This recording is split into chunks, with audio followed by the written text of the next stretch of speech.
Welcome to part 2 of our It Is What It Is run through The Evil Within.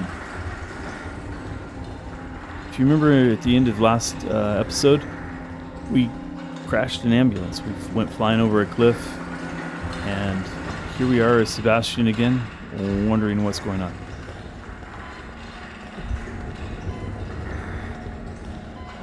This is going to be a complete run through, so we're going to leave every cutscene in place, try to make sure that we get every cutscene.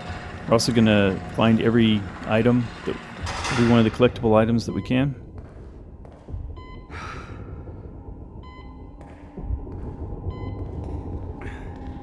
I'm not going to read the documents to you, but they will be on the screen if you want to pause and read them.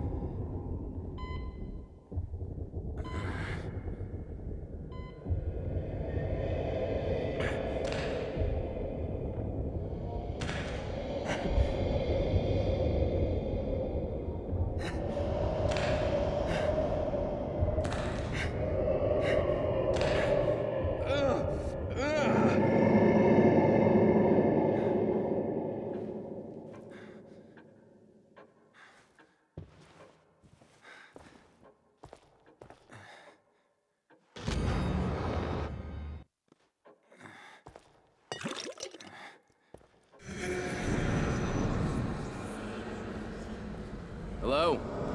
Anybody there? If you're as lost as Sebastian is, that's okay. You're supposed to be.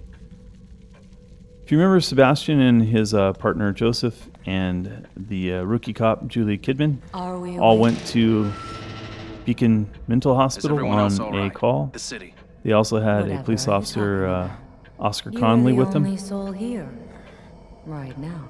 They were investigating some strange hooded figure looked to stab Sebastian with a needle, and then he woke up in a butcher's room where the butcher was cutting bodies up with a chainsaw and was chasing him down a hallway. I've been hospitalized. He escaped from the hospital only to see the whole city fall apart. Please, sign in here. So he's confused that, okay, we're at a hospital, and where's everybody else? Because if the whole earthquake was tearing the whole city apart, where is everybody? There's no way to ensure your future memories. This way, please. I'm not sure you actually need to do that save. It's prompted, so I do it. You saw we picked up a newspaper on the desk in our room. That's part of the collectibles that need to be picked up to complete the every Nook and Cranny. All right. These fragments are also part of that. So relax. Please, have a seat. This is the mechanism the game uses where you can upgrade your character and upgrade your weapons. To complete the It Is What It Is challenge, you can't do that. You can't upgrade yourself nor your weapons in any way. This is the one time you get to use this machine, and it's just because it's part of the script. You have to do that. You have to take that first electrical shock, that first infusion of green goo, and after you have that green goo, and you can never use this chair again to complete the challenge. Now what makes you say that?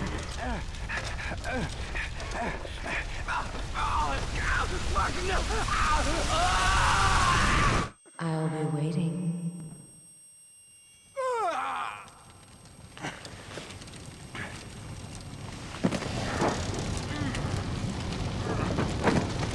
So this looks a little bit more like reality here. I mean, we crashed an ambulance. We got out of a hospital. We thought we got back into what seemed like more of a real world, and then we crashed the ambulance. So What the hell is going on? Feels like maybe the real world.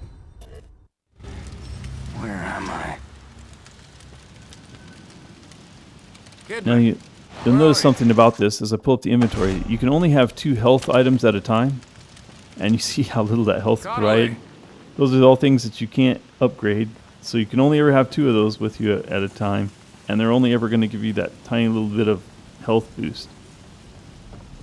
So you'll see me often use the health, even though I only have a small amount of damage taken. I'll use the health because there's another health potion there, so I'll make sure I'm full health, and then pick up the item and move on. So I was very worried about this run. I wasn't sure exactly what to expect. I knew the first part wasn't going to be challenging, if you will. I mean, once you know how to get through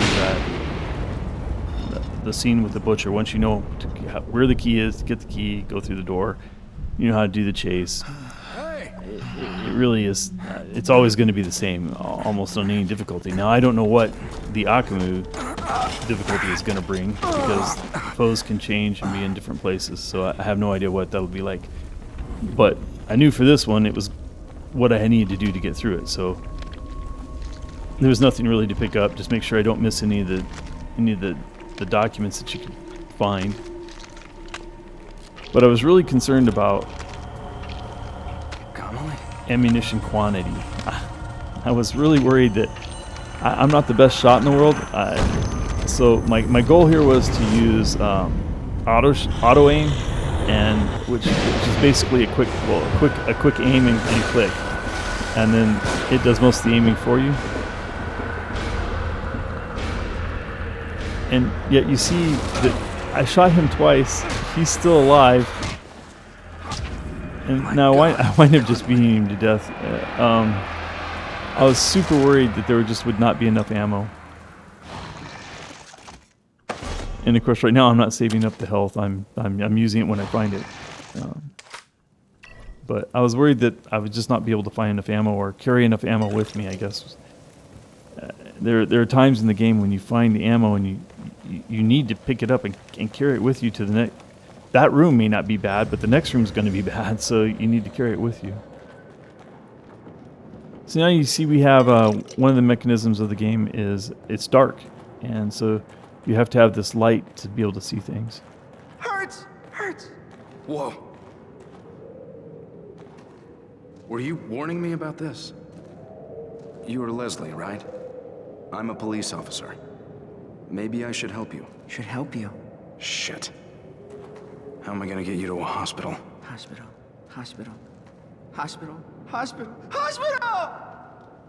What the fuck? You'll also see me do this. For tripwires, that's not a problem. For tripwires and for bear traps, that's not an issue. But you'll see me, almost any trap I will do that. And that's because you get parts. Those parts you can make into bolts for a crossbow that you will get later. And there's no limit on how many parts you can carry. There's a limit on how many arrows of any given type you can have at a given time, but there's no limit on how many parts you can carry. So that I had two plans coming into this run. One was try to use the auto aim to get as many headshots. If I have to use this shot, kill them as quickly as I can with as little ammo as I can. If I can, use stealth kills, which don't use ammo, and save as many parts as I can for the parts of the game where there are huge numbers of foes to fight, and I'm going to need ammunition. So, make the crossbow work for me. So you'll see me run around, and you see me picking up the green goo. The green goo, of course, wasn't the personal. The documents, the personal. So these are personal documents, but personal documents is a long word, so I just use personals.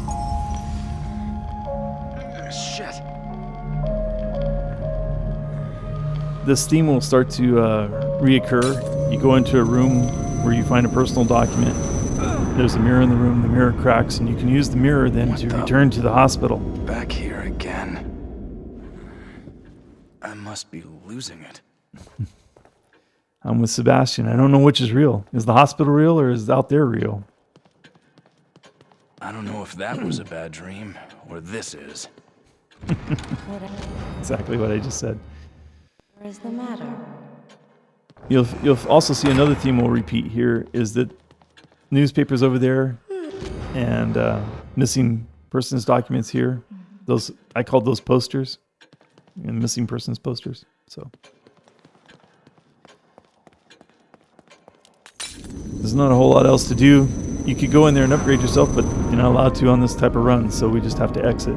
So you'll see me often go back to the hospital at the times I can, specifically to pick up newspapers, missing persons, and to use the keys that we'll find.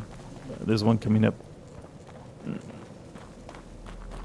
pretty soon, not quite yet. But there's a key coming up where we'll unlock lockers, which will become a major resource for us. Your stealth attack tutorial.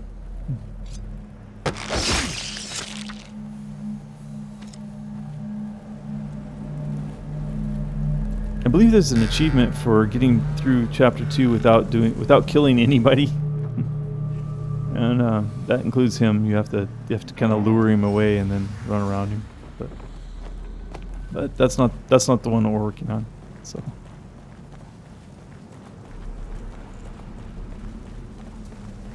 you're gonna see the first of the these little statues. And each time you see a statue like that, if you break it, a key will drop out. Those keys open lockers that are back in the safe room, back in the mental hospital. And what's in each of the lockers is random, but can be very important.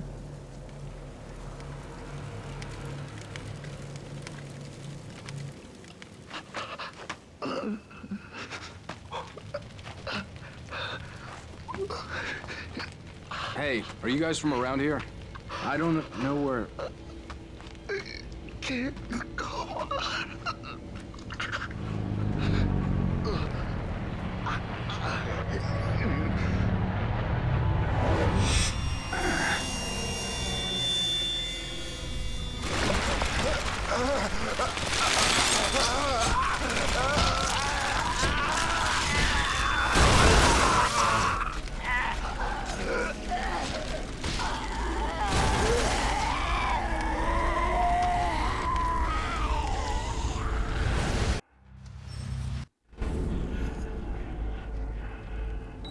Remember the first time I saw that, I was bound and determined I was never going to let that beacon's light shine on me, not even for a second. Turns out that's not a thing. It caused me a whole lot of concern and worry for a long time. There's probably a way to get this guy's stealth, but you know they give you the thing about shooting to the head. So anytime I try to distract him, he never goes anywhere that's useful for me to get him on the stealth mode. But you'll see me exercising the I need to do stealth and I need to have headshots. So you see those quick shots like that. On casual mode, that works really well. So my whole goal for beating the achievement was to do it on casual. Headshots, stealth shots, or stealth kills, I guess, not shots. And save up resources for the crossbow late in the game. And I have eventually you find a magnum, and I have specific uses for where I'm going to use that magnum. So I know exactly where. I think overall you find 24 shells, and I know exactly where all 24 of those shells are going to go. So.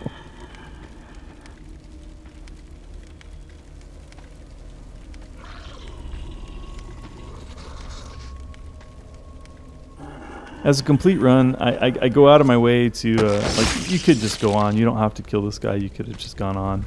But there's a document that's hard to read if you don't get rid of him. And there's also some resources back here. I don't know that I can make very good use of the resources since I have such a limited inventory.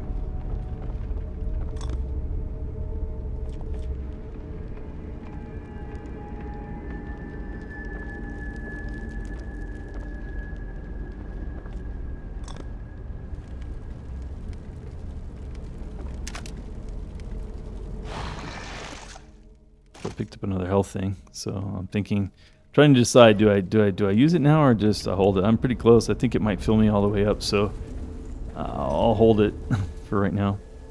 Another tripwire to get some more parts for our crossbow.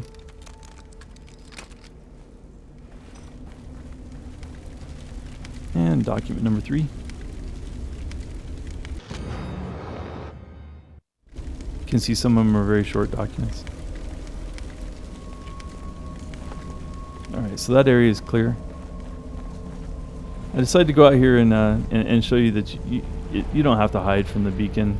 I don't know if I actually let the light come all the way across me or not, but you don't have to hide from the beacon.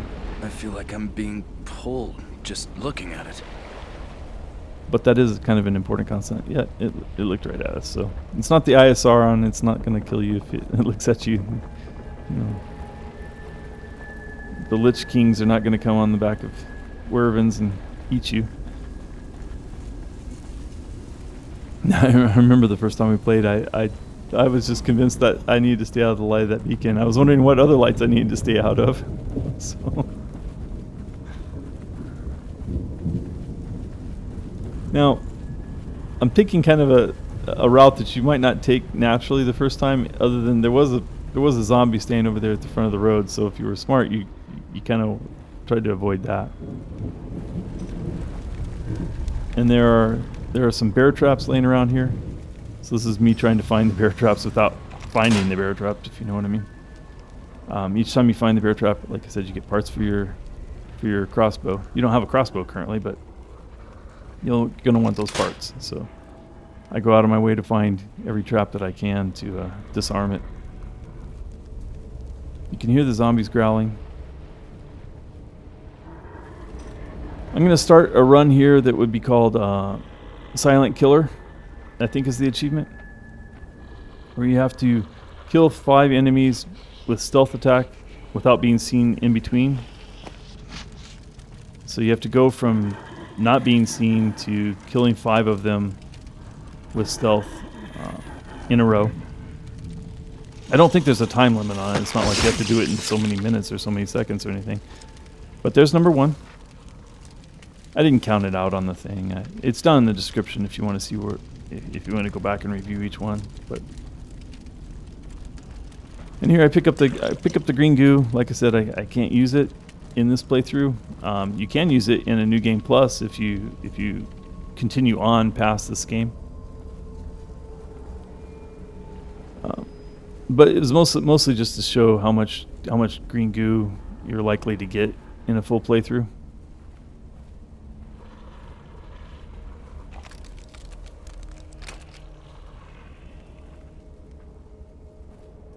So where we're trying to actually go is to our left. There's a gate back there that we try to open, but it has a big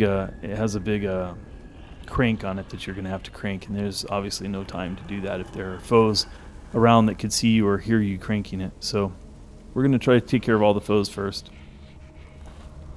Slows the game down. Now that's not a run. That's a fast walk. The controls for the game have a the farther you push the left joystick, the faster he will move. It doesn't go all the way to run. It goes to that fast kind of jogging. He can sprint, and we will be doing plenty of that. I'm not doing it right now. The fast jog doesn't necessarily make you all that audible. I mean, it's more audible that when you're crouched like this, they can't hear you at all. And the walking is more noticeable. Even the fast walking is not completely noticeable. You see, I get pretty close to him, but then you have to crouch down. You can only do the kill from the crouch. That's number 3. So on our streak of 5, that's number 3.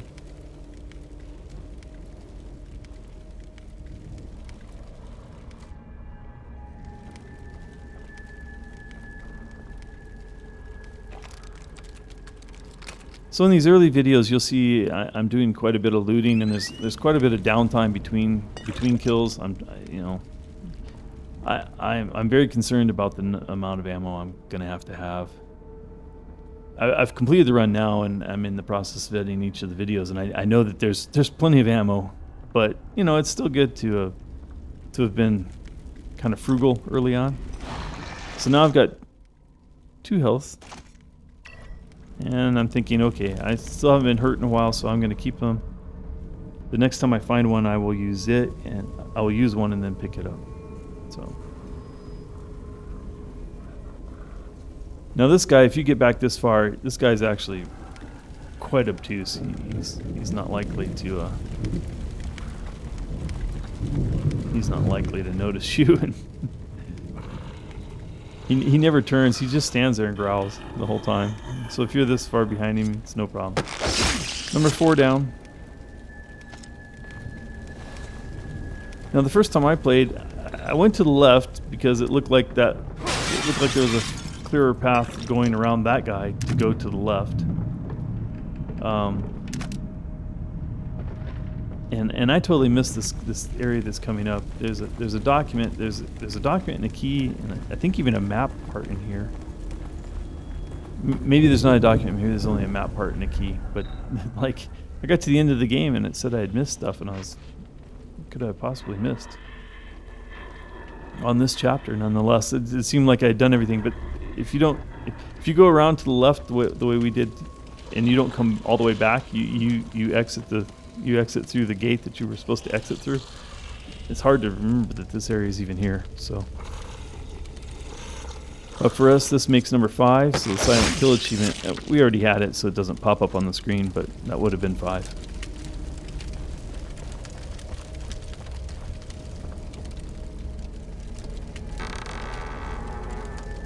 I love how he even just goes. Even just going through the door is a tense moment, especially if you don't know what's on the other side. Map fragment number 2. We haven't been able to access the part of the game yet where you can see where the map is being built.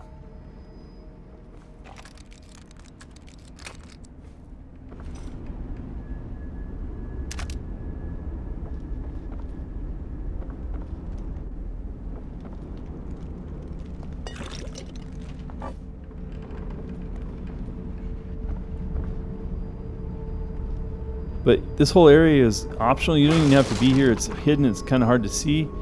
And even after you're here, to know to break that door, break that wood off of that to find this room. Also, you can, well, I guess I'm going to, yeah, okay. Pick up the ammo, be full.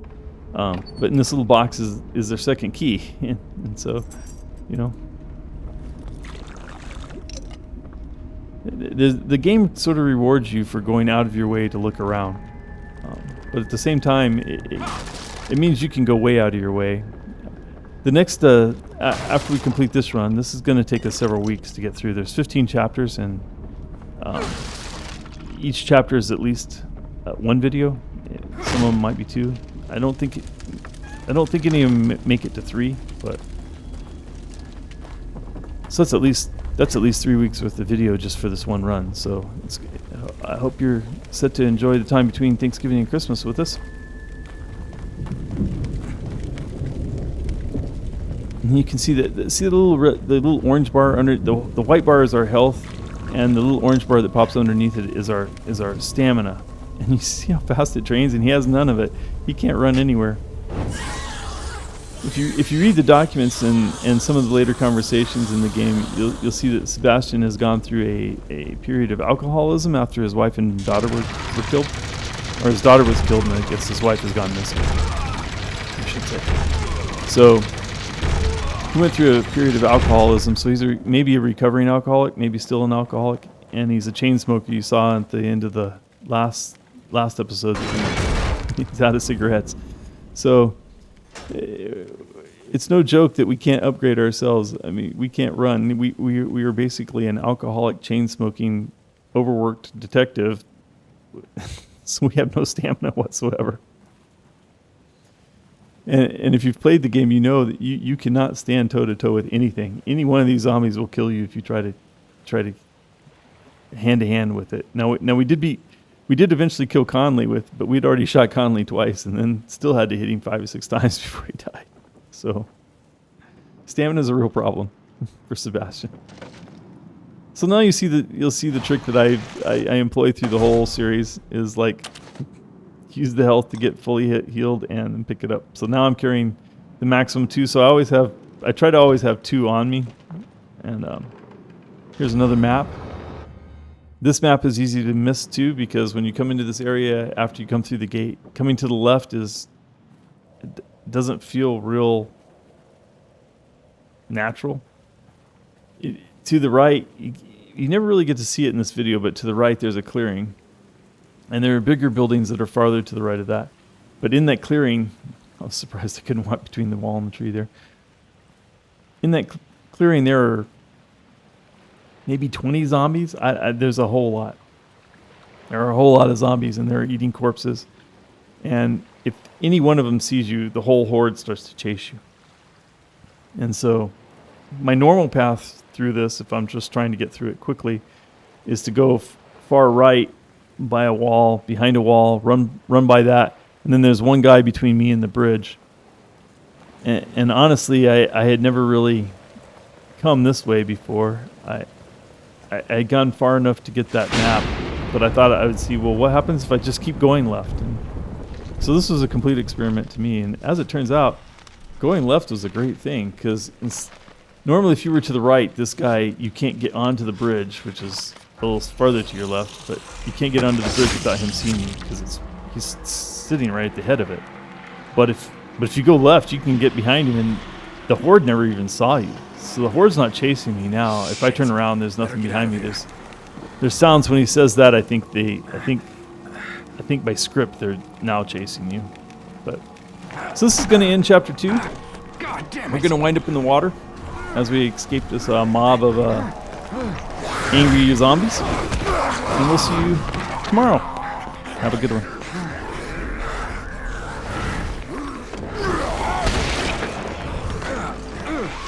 it!